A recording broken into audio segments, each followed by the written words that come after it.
استاذ اهلا احمد. وسهلا. اهلا بيك. ريهام. حضرتك رجل اعمال اردني صح؟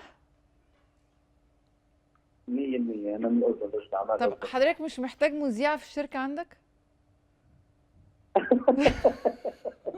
انت انت في الاداره على طول صاحبه الشركه تسبينا. اولا الذهب ده يعني زي ما بيسموه بالبلدي كده قشرة ولا ذهب بجد ولا ايه؟ عشان انا شايفة البنت ماسكة الاسورة خفيفة شوية ولا مكلف؟ انت شو رايك؟ انا شو رأي حضرتك اللي تتكلم بس ما حدش يتكلم تاني.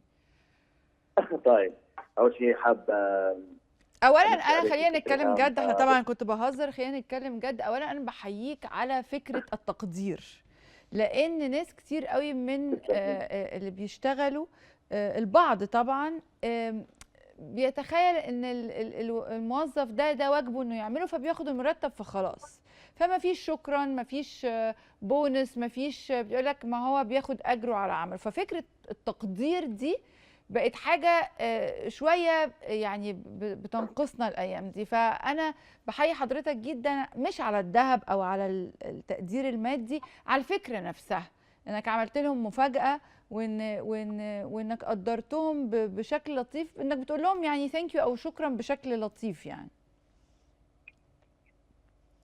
تسلمي تسلمي يا رب. اشكرك على هاي المقدمه الحلوه، حبيت امسي عليك ست ريهام، واشكرك على التواصل والاستضافه الجميله، وحاب احيي الشعب المصري كامل والشعب العربي من خلال قناتك.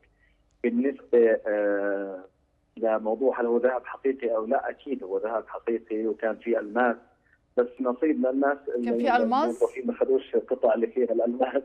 محدش حط ايده على الكوفرتا في اخسار. يبقى حضرتك حاططها في اماكن مش قوي يعني، مش سهل الوصول ليها يعني. لا والله وزعتهم، والله وزعتهم هيك يعني. يمكن التوزيع اخذ معي ساعه عشان اوزع الالماس في اكثر من مكان. هي فكره كمان المساواه، فكره المساواه في التقدير، يعني فكره المساواه في التقدير ان حضرتك حاطط الكوفرتا وداخل الناس يعني اللي اشتغل بقى كتير او اللي دخل ربح كتير داخل، مش زي اللي دخل ربح قليل، كله بياخد بالحظ كده. ما فرقتش قصدي بين الموظفين، عملت مساواه في المكافاه. لا هو اشرح لك الموضوع. اتفضل. انا اخترت تقدر تحكي نخبه الموظفين. ايوه.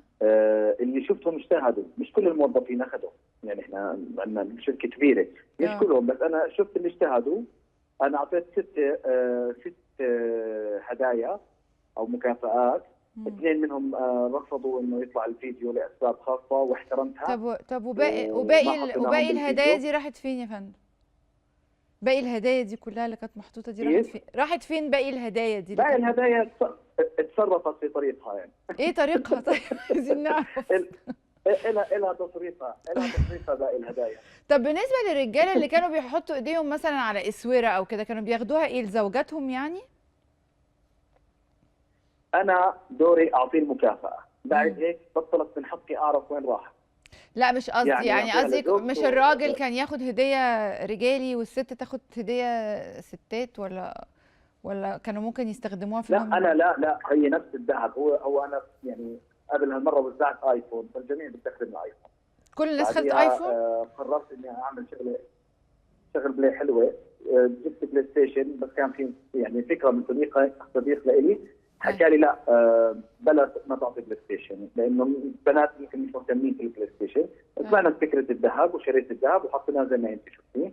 فالذهب الكل يعني الذهب اسمه ذهب، يعني الذهب اسمه ذهب يعني. ايوه الفكره حلوه فيها تقدير يعني. ما انا بقول لحضرتك ممكن على فكره الايفون يبقى اغلى او ممكن يبقى البلاي ستيشن اغلى، لكن انا بتكلم في الفكره ان انا باخد ذهب دي تقدير يعني اللي هو انت مجهودك يساوي ذهب. انا يعني حسيتها كده يعني. طب انا في الناس اللي هي فيها اتفضل. هي فيها رساله انه انت زي ما حكيت المجهود منك كشخص، انت ذهب فبدي اعطيك الذهب. هي في يعني كان فيها عده رسائل. اللي عملناه هو عباره عن اكثر من شغله في مكان واحد. طيب الناس اللي نيتها سيئه وتقول لك ده عمل الفيديو ده يتمنظر بيه قدام الناس، مع ان مثلا انا شايفه ان هو رساله تحفيزيه جدا لاي حد في شركتك يشتغل اكتر واللي بره يحس يعني انا شفت الفيديو انبسطت كده، قلت حلو قوي التقدير. ناس بقى نيتها وحشه يقول لك ايه ده رياء، ده طلع الفيديو ده عشان يتمنظر ان هو رجل اعمال وعنده ذهب وحاجات كده. ترد عليه تقول له ايه بقى؟ اوكي طبعا انا هجاوبهم. اول شيء الرياء لما انت بتتبرع وبتصور، طبعا رياء. انا لما بتبرع تبرع اروح لشخص فقير واعطيه وادفع له واتصور وانا عم بعطيه، هذا اسمه رياء او تباهي او متفقين جميعا منظره. عليه. انا ما رايت نهائيا، انا كافأت، انا ما اعطيت شخص فقير بده حسنه، انا كافأته بالعكس، انا اعطيته غير راتبك، هي شيء اكسترا. اوكي، فمن حقي انا اعمل الشغل اللي عملته، ومن حقه يكون موجود او لا. فلو انا رياء، كان الاثنين اللي حكيت لك عنهم رفضوا يتصوروا، يعني بعد ما خلصنا رفضوا انهم تطلع القطعه، كان جيت حتى اعطوني القطعه. يعني ايه سبب انك لا. ايه سبب انك حضرتك رفعت الفيديو على السوشيال ميديا؟ عده اسباب.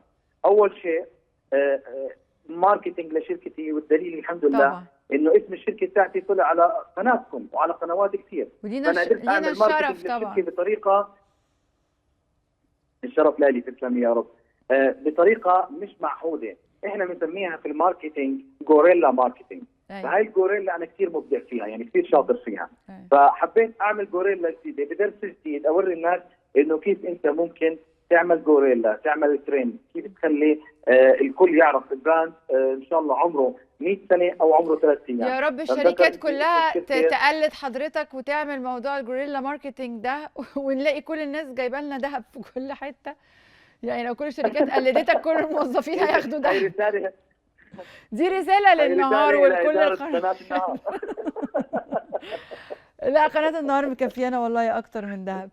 انا بحييك جدا جدا وبشكرك جدا، وبشكر كل فرد في شركتك بيجتهد، وبشكرك على التقدير، وبشكرك انك اديت رساله تحفيزيه. واي حد بيقول شكرا لموظف عنده بيبقى فعلا راجل ابن اصول ومش جديد على شعب الاردن الشقيق اللي بنتشوق دايما.